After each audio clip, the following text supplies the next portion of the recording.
Hey everyone, and welcome back to another video. In this video, I'm going to show you how to find your URL on the Collectr app. Now, this video is going to be particularly useful for individuals. Let's say that you want to go ahead and find your URL on the Collectr app.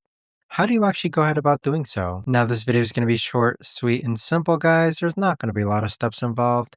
Now, in order to do this, what you're first going to do is log on to the Collectr app. Next, click on Profile on the bottom right-hand side. Afterwards, on the middle-hand side, click on Settings. Then scroll down, and then you want to make sure that portfolio sharing is toggled on. Click on the copy icon, and you can see that the link has now been copied. So this right here is your link to your URL on the Collectr app.